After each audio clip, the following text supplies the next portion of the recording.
Welcome, everyone, to a new episode of eXhuming the X-Files here on the Outpost Unknown YouTube channel. My name is Matthew, and as you can hear, I have my voice back. It's a wonderful thing, right? I am joined once again by my investigative partner in all things paranormal, Jeremy. Hey, everybody. Now, we are heading to Knoxville, Tennessee tonight to hunt aliens again after a few episodes of serial killers, spooky paranormal serial killers. This is part one of a two-part arc. This episode is called Nisei. I think that's how you pronounce it. It is episode 9 of season 3, directed by David Nutter, written by Chris Carter, Frank Spotnitz, and Howard Gordon. Now, I did not realize when I started watching this, or I should say at the end of this was going to be like a two-part episode. Did you have any memories of this one going into it? The only memory I have is later on in the episode when they zip an alien up in a bag. Like, I remember that, but none of the rest of it. I remembered most of the stuff from the next episode on the train, because I love things that take like movies and shows so that take place on trains. So I remembered a bunch of Mulder train stuff, and I remember the very end. Is it this one or the whenever he jumps onto the train? I remember that as a kid, that image. Yeah. But most of this stuff in this first one, I did not remember at all. So this was kind of fun to sort of get into. So we're heading to Knoxville, Tennessee. What's going on in the prologue here? Oh man. So, yeah, you got a train pulls up in Knoxville, and this conductor who's got I noted in here he's got a popped collar, and I haven't seen a popped collar since like high school. But he gets off of this train real quick. He very slickly walks over, uncouples the final car, and then the train just takes off. It barely even stops long enough for him to get out and do this and just move on with his life. But it leaves this train car sitting there. Then it shows the outside of the card. It's all stainless steel. There's this number into the top of it. There's a satellite dish, which, back in that day, mobile things with satellite dishes weren't a common sight. So it was like Right. super cool technology. Nobody that would see it nowadays would even remark, I don't think. And then a bunch of federal government vehicles show up, but then like the well dressed yakuza just jumps out all of these cars and like file into this train. Um, Inside, it's the set of Alien Autopsy from the Fox show that aired way back in the 90s that ultimately it was bullshit. We're going to talk about that a little bit because it's brought up by Mulder and Scully in this episode. But and I rewatched it for this show. Really? Yeah, I watched it. Is my memory correct that the inside of that train car looked very much like the set that they used for Alien Autopsy? It's not, well, the Alien Autopsy video itself, it's very blown out, so it doesn't look like it's inside of a train car, but it definitely has that sort of like that table sort of feel to it, and the dudes in like the hazmat suits walking around. So yeah, I can understand why you thought that. Well, they're going to work on something. You're not exactly sure what's going on, other than you see kind of that green stuff from the alien infant baby as blood. Yeah, they're pumping something out of it. They got don't a really Vulcan focus. on the table. Yeah, sure. And then all of a sudden, Umbrella Corporation mercs just show up and just like run in the car and shoot all of these doctors down. Did they not have the door locked? It required a code to get in that they didn't know, because that was a whole thing in the second episode. Like, Yeah, there's only one code to get in and a different code to get out, or well, we'll get there, but they just, I guess they left the door just kind of open, and yeah. then they all get walk in and just mow them all down, man.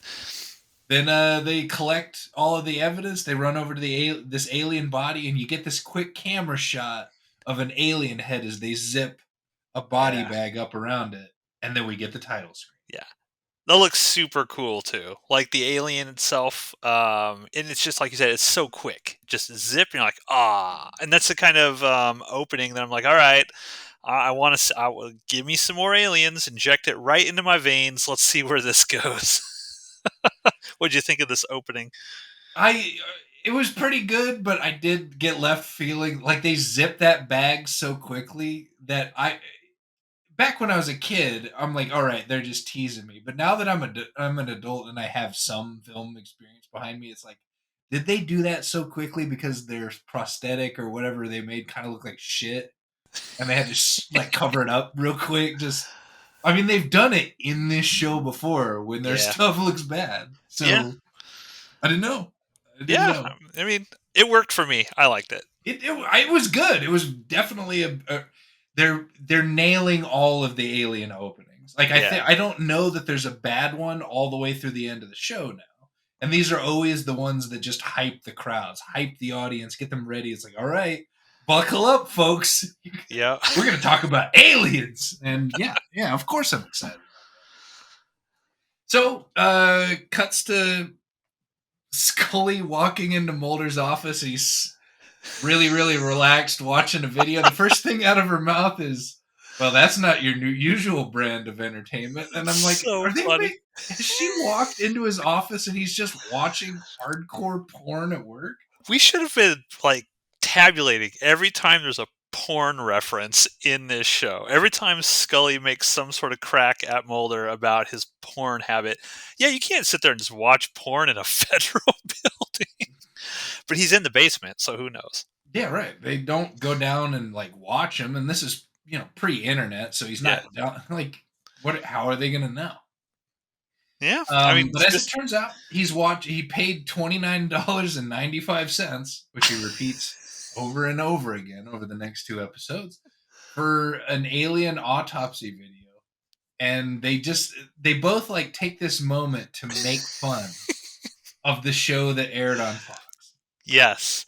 Now I wanted to talk about this because I think anyone who's listening to this show, and we have many listeners out there who've been subscribing. So thank you very much for subscribing to our little podcast here. But I think a lot of them probably don't understand the big deal that this alien autopsy video was at the time. Now, I remember because this would have been 1995, I think, is when this Mhm. came out, and you and I Yeah, were big into aliens, right? Like, like, we're not like, anymore, but yeah. Well, back in the 90s, like the mid 90s, it was alien mania. Like, you remember like the many moods of an alien t-shirt that people would wear around that was super popular. Of course, Mhm. X-Files was popular. The Roswell thing, I remember the anniversary of Roswell was a huge thing. Like, it was ubiquitous in the culture. What year did the Independence Day movie come out? Because that had to have been around. Oh, yeah. I want to say 96. I'd have to look that up. Yeah, probably around 95, 96. But yeah, there's all this alien hoopla in our society. Everybody loved alien stuff. And Fox, the television channel, they decided to come out with this thing saying, we have found the an alien autopsy video, something that could be real, folks. Could be real. It was purportedly captured on video by some guy who was at Roswell at the time. He was working for the military, and they said, "Hey, videotape everything, especially this autopsy." And Fox hyped this thing up like it was going to be some groundbreaking footage. Millions of people tuned into this thing, right? And I remember as a kid watching this because it was all over the commercials. Everything you see, Jonathan Frakes, right? Riker himself is going to be there hosting this alien autopsy reveal. And I remember sort of watching, and I rewatched it today because after I saw this joke, I was like, I have not seen this thing since I was in high school. I wonder how well it holds up. And overall, it holds up fairly well. I will say, like the actual footage of the alien being autopsied, it looks pretty decent. I mean, it does not look as cheap as I would have thought it looked back then.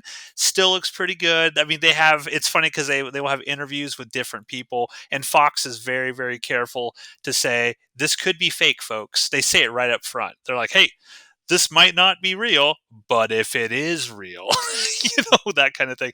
They had like Stan Winston is on this thing watching this video and trying to figure out how the filmmakers, if it was faked, how they would actually do the special effect and stuff like that. It's actually kind of a fun watch, nostalgia wise.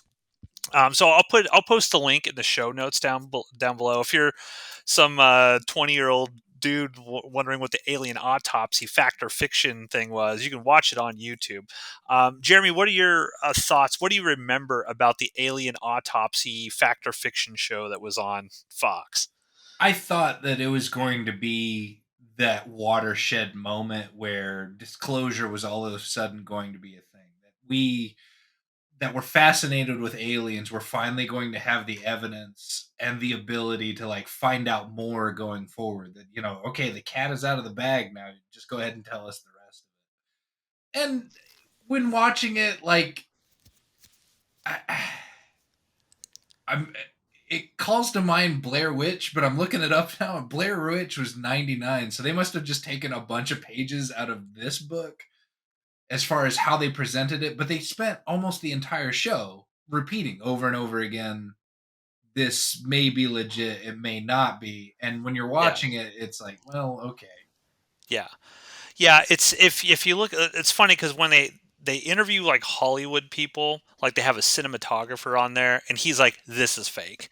Like I know like how to film stuff, and this is clearly fake. But then they'll have somebody who was the child of someone who was at the army base when Roswell happened, who said, "No, no, no, my dad said this to me, and this is real," and all of this stuff. So but as an exercise and just kind of like a fun weird thing, and the filmmaker, the guy who actually made the alien autopsy video, he came out years later and was like, this was all staged, I used chicken guts and all of this stuff. And he's like, we just kind of set up this thing in my living room, and really made it look, because when they cut the alien open, like the camera goes out of focus when you see all the guts inside of it. You can only really kind of make out shapes, and it's all on like grainy black and white, so it's not, you know it's done that way to hide the probably the cheapness of what they did. But for what it's worth, it's still kind of a fun watch. I enjoyed rewatching it today, just kind of going back and like, this holds up better than you might think. So yeah, I like the alien autopsy fact or fiction video. It's fun. I think I had hyped it up too much in my own brain as to what it would mean by Yeah. seeing this. And then ultimately seeing it, I was like, eh. Yeah, I think you and I talked about it after we watched it, whatever, and it was just kind of a disappointment factor. I think the footage looks cool, but it was, even to our like 14-year-old brains, it was like, this is clearly how they set this whole thing up. It's not real. Like no one really bought it. Like they didn't sell it well enough on that. no, no, they did. This was like Ancient Aliens before Ancient Aliens, folks. I can imagine Giorgio, the guy with the crazy hair up there, being like, "This is real" or something like that. You I'm see not this on the saying History it's Channel now. but it's Aliens. But you know what? I don't remember anywhere in that alien autopsy video. No, they never presented anything as a fact by stating some ancient alien theorist believe, and then just say whatever wackadoo thing they want to, and people. Yeah, yeah. Well, when I was rewatching it, Jonathan Frakes says some experts believe that Yep. this footage is real. It's like, who are these experts? Oh, it's Giorgio. That's Yep. the expert. That's how it works. They just got some guy in the office. They walk up. They're like, "Hey, you believe this? Yeah. All right. Present it." Yeah. Yep. So they're watching it. They say, or they say that the video was pirated off of a satellite dish at 2 in the morning. Um, so they decide to go track the guy down using apparently FBI resources to track down a video pirate guy. Well, I They love that find later on when he says that to Skinner. When we see Skinner, Skinner's like, "What the hell are you guys doing here?" And Mulder's like, "Investigating video piracy." yep. They show up the guy's house. His front door is barricaded, and his back door is just like busted open. So they go inside and they find somebody tied up on his bed, executed. And so they're they're trying to like figure out what's going on there. They start clearing the house, and some dude runs out of the house suddenly holding a briefcase. So Mulder gives chase. I can't remember what Scully was doing instead. And eventually Mulder gets karate kicked by his. Yeah, like he gets this guy kind of in an alley, kind of small alleyway with like a chain link fence, and the guy just goes full ninja on him and just starts beating the shit out of him. And then we find out that Mulder has a second gun. Yep, pulls it on him. Yeah. Kim Jong Un with hair is who I kept writing. Mulder gets fucking ninjaed and then pulls out a second piece from an ankle holster, a Walter PPK, I believe, and arrests the guy. And then they go down to the jail, and Skinner just shows up suddenly in Pennsylvania. I think this is where he asks the question about what are you guys even doing here? Yeah. He's like, well, you're blowing up my life because you fucked with somebody that basically has diplomatic immunity. Yeah. Anytime in any piece of media someone mentions diplomatic immunity, I just flash back to Lethal Weapon 2, the very end, where it goes, diplomatic immunity. You wait, that's coming up in a couple episodes. It's So just been revoked. he shows up to release him. Mulder goes out to his car and he says, well, I paid my $29.95, so I'm entitled to a few more answers. As justification for stealing this guy's briefcase and not entering it into evidence. Yeah. So he opens it up, and there's all these satellite photographs of a boat that's going to a port somewhere in America. And so he keeps the documents, still doesn't talk to the cops or anything about him. He goes and visits the lone gunman, right? Yep. To identify what the documents are. And they said that with such disdain. You're like, the lone gunman, right? Do you not like the lone gunman? Are you not a fan? They haven't done anything outside of, Weasley, or not pick on, but like hit on Scully. They haven't. I think they come into their own as kind of saviors at some point. I remember really, really liking them at some point along in the journey, but as yet, they've just kind of been fucking dorks that are like holding a mirror up to me. Just a useless dork, and I hate seeing that reflection. They're just kind of there to provide Mulder with information he can't get from other sources. So it's like, okay, we're not going to bring X into this. Let's just bring the lone gunman in, and they'll be able to tell Mulder, where the ship was going, what the satellite was, and everything like that. What kind of German optics they were using, which they spent most of that scene talking about. Yeah. But they find that, so he knows what port, he knows where this boat was docked, and Mulder is going to go talk to the port authority about it. He goes to the dock. They do this really weird dock montage where Mulder is just like running on catwalks and between like boxes and stuff, and then across another catwalk. He's just like jogging around this thing. And eventually he figures out that the boat had never left. Though he talked to the port authority guy, and he had weak documentation that, they just turned him around. They didn't leave here, but he sees the boat. He goes to the boat and he decides to break into the helm like he's breaking into somebody's house by smashing the window out with his elbow and turning a doorknob, which I thought was a really weird way to break into a boat. Yeah, it's amazing how many crimes Mulder commits throughout the course of this show.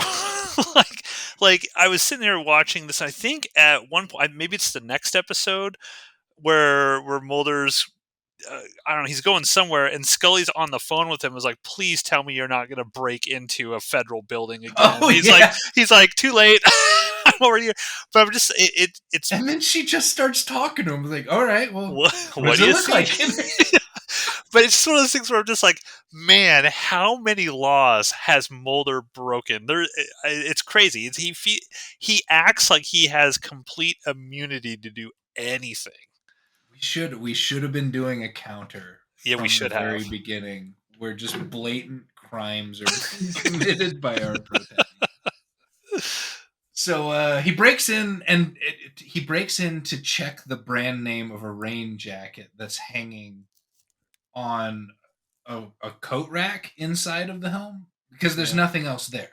There's nothing to check. There's no desk or drawers. They're just on a boat and they're like, well, you could smash the window out as long as you replace it, but we don't really have anything for you to rifle through here. So he looks at the inside of a coat, sees nothing, and then all of a sudden a bunch of Men in Black Ford POSs from the Men in Black movie pull up, armed gunmen with MP5s and all black gear and no insignia start just pouring out and into this boat because they're going to shoot Mulder. So we get this tense scene where Mulder jumps into the ocean wearing a trench coat and a suit. That I don't know if you've ever been in just a pool with more than trunks on. Even a t-shirt feels like Yeah, claustrophobic, like it's going to strangle you, but a fucking trench coat? like I'm weigh going to you down. die. Yeah, I'm going to die in a kiddie pool wearing that shit. Well, I actually wrote here that that shot was hilarious. My note was, you see this like commando turn the corner, walk right past the camera, and then Mulder immediately then, once the guy is just 3 feet away from him, jumps into the water. And it's this big splash.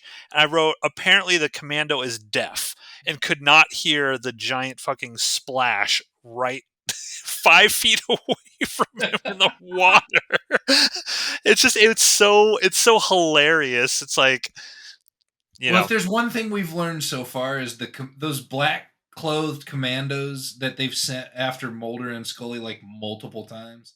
They can't shoot for shit, yeah, and they can't really find them. Like all they're it like takes is stormtroopers. They're like kind Star Wars stormtroopers. They can't do anything. of. But yeah, so he dives into the fucking ocean with a coat on, and then comes out of the water. Well, oh wait, I'm We're missing skipping over Scully something. stuff because Scully's got Scully a lot of stuff going on. they find what do they had in the documents that had the pictures of the boat for some reason had a list of names with some lady's name circled on it. And so that was Scully's mission is to go find who this gal is. And she shows up at this gal's house and there's this weird 90s like 90s mom jean book club going on in there and they're all like, "Hey, we recognize you." Yeah. They start saying the weirdest shit to her and she doesn't immediately leave. She's just like, "Okay." And she's like, "Yeah, you do you have memory lapses and do you remember a white room with dudes touching you?" It's like, "We have you." And so she sits down and she just listens to all these ladies talking about their abduction and they tell her things that she would know. Yeah. And so that's what keeps her around. But the whole time they're talking to her, it's like Scully is acting like she just doesn't want to be there. Like, guys, I'm trying to investigate this other thing, and I really don't have time for the fucking shit you're See, telling me right I now. had a slightly different take on it. I actually wrote a note here that I thought Gillian Anderson did a really good job in this because to me, it felt like she was playing it as if Scully deep down knew exactly what these women were basically telling her and what they were going to say, but she didn't want to hear it. And so she was trying to be like, oh, no, no, no, no, no. And then, they have that freaky scene where they all keep their little implants in their pill jars in their purse. They all pull it out like, look. So fucking weird. Like, why would you keep that shit? But yeah, when like that main 90s mom, Gene mom lady was like, yeah, we all had the implants. We got the scar on the back of our neck. See, like we know, like we saw you. You were there, And at this point, we as an audience believe that she was on a spaceship. We'll see if that turns out to be what it actually was. But so you're like, oh wow, all these abductees, and then we kind of get that big reveal when Scully's trying to figure out, well, where is this lady that I'm looking for? Like, I'm and here as an FBI agent. she's dying of cancer, and Yeah. that's what kind of traps Scully in with the Mom Jean book club from the '90s. Is that they say that they're all dying because of what they do. Yeah. Yeah. And as a viewer, you're like, "Oh shit, Scully's going to get cancer and die." Like it's I think it's a fairly of this whole sort of first episode of this sort of two-parter. I thought it was the most impactful, important moment of this whole episode is Scully, especially like later on when she goes to talk to Mulder about it, and she's kind of freaking out. And Mulder's like, "Calm down, girl. Like you don't know who these '90s Gene Mom people are. Let's just focus on what I want to do right now, and not pay any attention to your And he does it stress." so much. Like Yeah, he's oh my god, we'll get into it, but these next couple of episodes, he is so dismissive of what Scully is trying to achieve. He's just like, no, don't fucking pay attention. Just listen yeah, to my bullshit. yep, So we cut back to Mulder. He comes out of the water. He just happens to leave the ocean at whatever base of operations these dudes that came to shoot at him were. He just happens to be there. And he goes like soaking wet, peeking through the windows, and he sees them what looks like they're blasting fire extinguishers at a UFO behind a tarp. yeah. That's what I got from the scene. And it looks cool. As a kid, I'm probably watching that going, "Holy shit, he's right there. We're gonna see another UFO." I mean, he's so close. Nope. He decides to go home. He doesn't stick around. He never visits that location at any point in the next two episodes.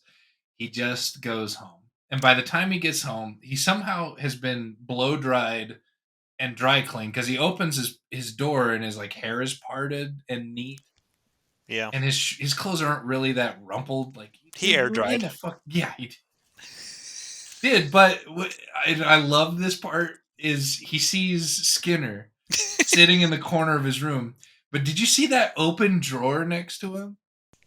No, I was not paying Oh, attention you to got the to door. review the. He's sitting there, like he's sitting where Mulder watches TV from, and he has the drawer right there. It's like you don't go into that particular drawer because that's where you hide like the lube. But it's wide open, and they don't address it. It's kind of in it, like it's in the center of the fucking shot.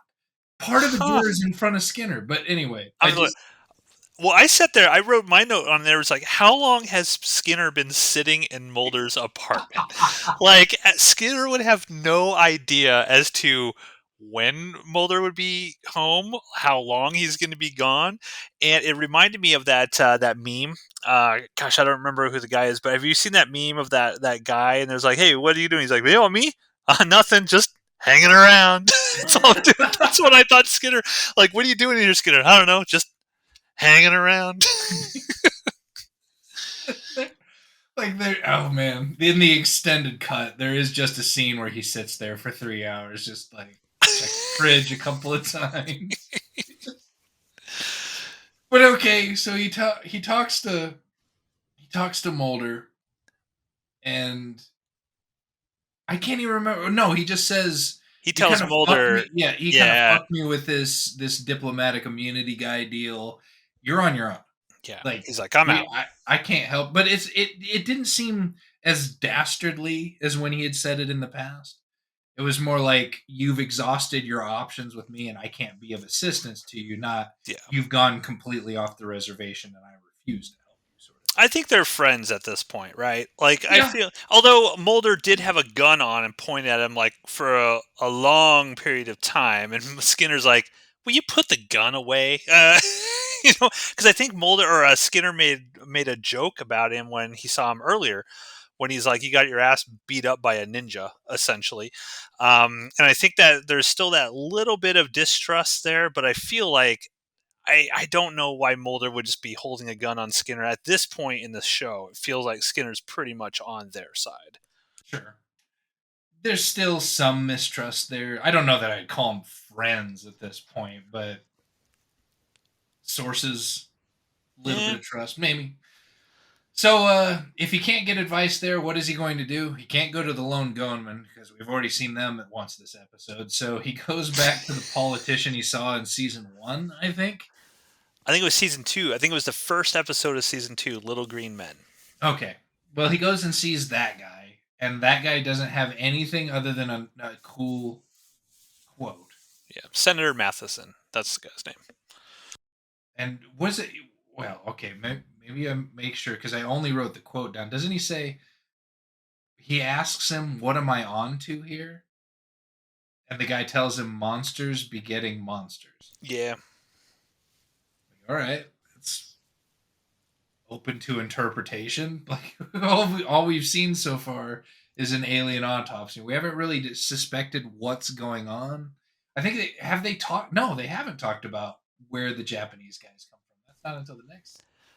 No, like Um, they we don't really understand why there's a bunch of Japanese sort of, I don't know, they're doctors, businessmen, whatever. Like we're kind of in the dark as to what these Japanese people are doing here in America and why they are potentially autopsying aliens on trains in the United States. But I think the senator says that one of the threads here is that, oh, gosh, and again, we watched these back to back to back, so I might be running some of this together with the next episode. But at a certain point, like they have a photo of all these Japanese doctors.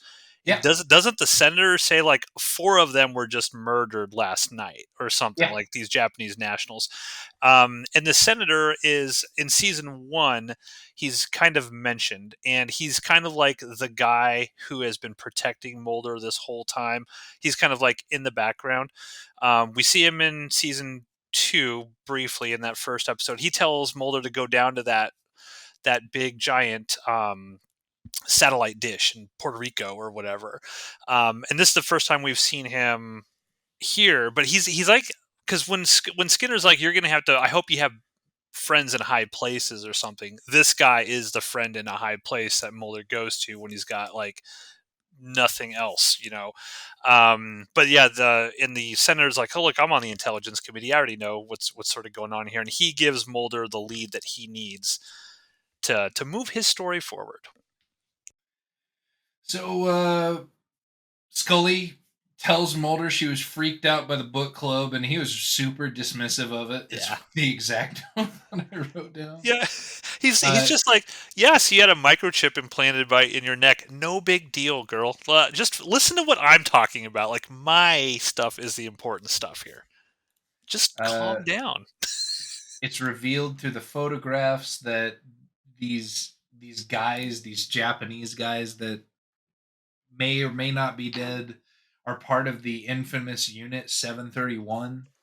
That really, and I didn't. I wish I had known more about it. I actually hadn't read about the atrocities that Unit 731 Mm, committed yeah, in China until fairly recently, and I don't know. It it paid lip service to them, but I don't know that knowing now what I know about them now, I don't think I would have used them for this episode just yeah. because those things that they did were fucking terrible. Oh yeah, yeah. And there's a movie. If you ever want to see a really really fucked up movie, it's called Man Behind the Sun, and it's all about Unit 731. And as a kid, I had no idea who these people were. Like I had no idea why this was important. As an adult watching it, you're like, okay, at this point in this two-parter, I don't get why they are part of this at all. I'm like, 'cause it's essentially like, Nazis are sort of still here, sort of thing, and experimenting on people, but now they're using the Japanese Unit 731, kind of in that Nazi experiment sort of role. It kind of makes a little bit more sense when we watch the next episode, when we kind of find out what's actually going on. But yeah, at this point, I'm just kind of like, I don't get why these people are here, and I don't know what we're doing here. But they tell And us. but it really he talks about it, and Mulder is just like he sees. It seems like he's just grasping at straws, and Scully is trying to or talk him down from it because she Yeah. only really leans into that when it just sounds like he's jumping to crazy conclusions, as he often does. And I think he goes after her again and like says, after all you've seen, and you still won't accept it. Yeah. So, Well, she says that great line. She says, "Believing's easy. I need proof." right. Like, you can't just tell me, "Oh, well, yeah, I've seen some shit, therefore I must believe everything now that I see." It's like, I need proof. Give me proof, buddy. So By the she way, I'm decides. freaking out about the implant and the cancer. So she decides to go and get the chip investigated. She takes it to some nerd that like tries to make a pass at her and just completely bones it. That was Yeah. funny. That was funny. By the way, the reason why she goes is she recognizes one of the guys in that photo as one of the doctors during her abduction. That's what kind of gets her to just be like, there might be a little bit more to this. Did you see that picture? How clearly, like, digitally altered that Yeah, one dude's face was? Like, everybody, like, that was a legitimate picture. They just completely botched the digital manipulation of that. Didn't even look like a real dude. it's not the first time that they've done it in this show. Like there was a couple of old pictures that had Mulder's dad superimposed over a Yeah. bunch of black and white guys. Like that looked like shit too. But titty gorilla drawn on a piece of paper. I This is love what it. we're working with here. So this Photoshop, top notch, comparatively I need to get a poster of that. The the speaking. titty squatch. Ew. So we get to the scene where, for some reason, like the only note that I have in it, I don't know what he was doing, but Mulder is distractingly good looking with a little stubble on his face. Is what I wrote. Getting a little hot and bothered Yeah, watching this, I are you? mean, I wish I fucking looked that good with a little stubble on my face. I look like homeless. Anyway, Scully, or so she goes and visits this scientist, finds out that it is in fact human made, and either the chip was made for video games or mind control. I What? laughed when they said that. Mulder finds out through some satellite photos, I believe, the train car number. Like he sees the number printed into the top. He knows it's at a specific rail yard, but we just cut to this scene where he's climbing up on a tin roof in a rail yard. Yeah. But we don't. And the only reason he's up there is because we need to see the number in the top of the train car. Yeah. Got to He know where he's going. he sees it, and then a bunch of those Japanese businessmen, yakuza, whatever the hell they are, just show up, and out of one of the cars is an alien inside of a hazmat suit that's all fogged up, so you can't really see it. And it's like, holy shit! And they shove him into the cart. Somehow during this, he learns that they're going to attach that cart to some Canada bound train. I believe they're in West Virginia at this point. Yeah. Um, Scully goes back. She's watching the $29.95 video, and she sees this part, and it's the only one of the doctors that pulls his mask off over his face, and realizes that it's the doctor from the photograph. Um, Mulder has to get on the train car with the alien. He You, fire. you got to. I mean, what are you going to do? Just let the evidence roll away, Jeremy? You got to No, get on that train car. but he finds out that the train had already departed. No, wait, I'm skipping a little bit ahead. I got younger Robert Stack from Unsolved Mysteries fucking ganks a dude in the bathroom at the train Yes. station. He just shows up. That's Stephen McHattie. Stephen McHattie is a really cool actor. If you ever want to see a really interesting zombie movie, watch a movie called Pontypool. It's a zombie film that is not your typical zombie film, where it is basically he plays a radio DJ who is reporting on the zombie outbreak. I don't even know if you actually see zombies in that movie till like the very very end, but it's just him as a radio host trying to warn people and everything. It's really cool. He's a good actor. Oh, I never knew. I don't think I've ever seen him in anything before, which is why I equated him to just being or reduced him to being just a younger. Robert Stack. Um, X, for some reason, no, not for any reason, he ambushes Scully outside of her own apartment in order to get Mulder to back off the train. So instead of going to where Mulder is about to do, I believe he did his own stunt. It looks like he did his Yeah, own stunt. he did. He did. And he tells him to call him to get off the train. That was my Mulder, note. My note was, why doesn't X just call Mulder? Because there's a whole sequence when he's like call Mulder or whatever, and Scully's calling, and then Mulder's like, who gave you this information? Like, who's telling you that? Because she's basically like, there's stuff on this train, don't do it, blah blah. She won't say it's X. Why doesn't X just call Mulder and say, look, dude, you can't get on that train? Why does he do this whole thing with Scully?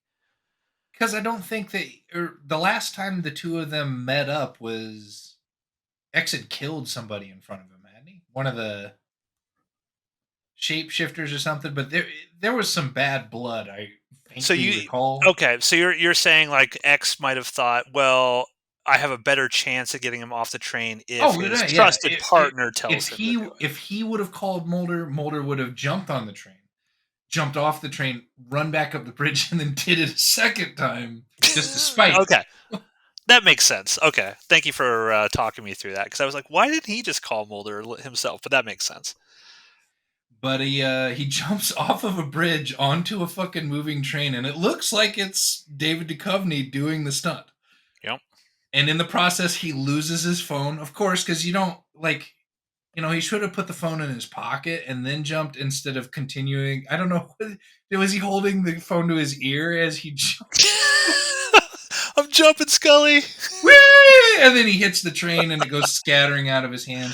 And So he's they like, can't damn it, or whatever he says. He's really angry at himself that he dropped the phone. And then to be continued. Yeah. What'd you think? Nisei, part one of this. I really like the episode. It kind of bounced. I mean, as Chris Carter Alien episodes have a tendency to do, it bounced all over the place, and there was a little bit of hokiness here and there, but it never really dwelt in one area long enough for me to pay attention to it outside of taking notes. I Yeah. enjoyed it. I enjoyed it a lot. Yeah. I really liked this episode. I like that it had a really strong forward momentum to it. It seemed like Mulder was constantly on a chase of some sort through most of it. I liked all the stuff with Scully, learning more about, she's she's around all these other abductees, and oh man, she might get cancer and die. Like when they go to the hospital, and Scully's like looking at this chick, and they're like, oh, she's got tumors all throughout her body. And that lady, 90s Gene Mom, she's just so matter of fact. She's like, we're all going to end like this. Like nobody's panicked. Like Scully's panicked, but all of these other women just feel like they've come to terms with the fact that they're all going to get this horrible cancer and die slow, agonizing deaths. And I found that a little disturbing in a way, but understandable, because I think, if you're in a big group of people and you can kind of like lean on each other, like, all right, we've just come to the natural, obvious conclusion, and we're not going to spend our lives, constantly panicking and freaking about something that we can't control. I liked all that kind of stuff, and I thought the jokes were funny in this. I like Stephen McHattie as this, weirdo, discount Robert Stack running around. Basically, it's like he's got what is like that like weird zip line thing that he's like strangling people with. Piano wire. Piano wire, yeah. Yeah. So I liked all that. This is cool, and it made me want to watch the next episode to see what's going on. It ends on that cool cliffhanger when everyone's like, when you have X showing up, it's like he cannot get on that train. Something bad's going to happen if he gets on that train. And Mulder, he Mulders. He just is like, fuck it, I'm looking for the truth. So I really liked it. So yeah, thumbs up on this one. We'll see next week if it sticks the landing. But here's some fun facts about this episode. Online forums frequently talked about Mulder's habit of always losing his gun, so the loss of his gun was deliberately written into this episode. So the ninja, what they're referring to here, is when the ninja beats the crap out of Mulder, he like kicks the gun away or whatever, and that's when Mulder pulls out his ankle and he says, "I'm tired of losing my gun." That was kind of a nod to the fans of the show, and what I think is cool about that is um, young people listening to this today do not understand how kind of small the internet was back then. You know, now it's ubiquitous. Everyone's got it in their pocket. But back then, when you were on like a forum for shows and stuff, it was like a small community of people. And it was just kind of cool to see that the creators of the television show were actively involved in the forums and looking at fan feedback and seeing things that fans were making mention of, and then incorporating them into the show as it went along. Just kind of a blast from the past for us old assholes who, were raised when the internet was in its infancy, and you actually had to, it wasn't so simple to just get on the internet and figure things out and get on forums and talk to people. This is the first appearance of Agent Pendrell, who becomes a fan favorite because of his evident and tender crush on Scully. She never seems to become aware of it. So, and that's what you were mentioning when he says, like, she's like, "Good job." And she like touches his arm or something, and he immediately gets a boner, and he's like, "Keep up the good work too." Like a Yeah. total doofus. The idea to create a story involving the 731 unit came from series creator Chris Carter. He noted Unit 731 first came to my attention at the same time as it did for a lot of other people when I read it in the New York Times about what the Japanese did to prisoners of war during the Second World War. Carter decided that an episode based around former war criminals who had received clemency so Americans could use their science would be interesting. Now, we've already seen this in the X-Files with former Nazis who were granted clemency and then helped do a lot of the alien stuff and the technology. Can't remember what episode that was, but that guy in the greenhouse or whatever, Yeah. they go up to him. So we've seen this kind of thing before. Frank Spotnitz was assigned the duties for Nisei, which was originally intended to be a standalone mythology story and to air as the seventh episode of the third season. However, as Spotnitz developed the script, the episode had hit several logistical snags. Most notably, Spotnitz's script featured several scenes filmed on trains. Chris Carter explained, "We found that we were going to have some trouble shooting with trains. Eventually, the sheer scope of the episode caused co-executive producer Goodwin so much trouble that he wanted to scrap the story." Spotnitz explained, "Goodwin called Chris and said, 'This is unproducible. You've got to throw out the script.' I was devastated, and Chris said, 'Well, let's just make it a two-parter.' So the episode was bumped back to number 9 and was lengthened to a two-parter, resulting in it being delayed several weeks. A co-executive producer called this episode and its second part, 731, logistically huge. The stunt where Mulder jumped on a moving train was worked on for 6 weeks. While there was some alarm in having David Duchovny do the stunt, the actor, who had previously performed his own stunts on an aerial lift in the episode Ascension, was willing to do it and considered it a fun experience. The producers used trained rangers to play soldiers in the teaser, part of an attempt to keep the show grounded in reality at all times. An 11-year-old boy was used to play the dead alien on the autopsy table, and the boy's twin sister was used to play the alien on the train car. Both underwent extensive makeup, including oversized dark contact lenses to create the effect of the alien eyes.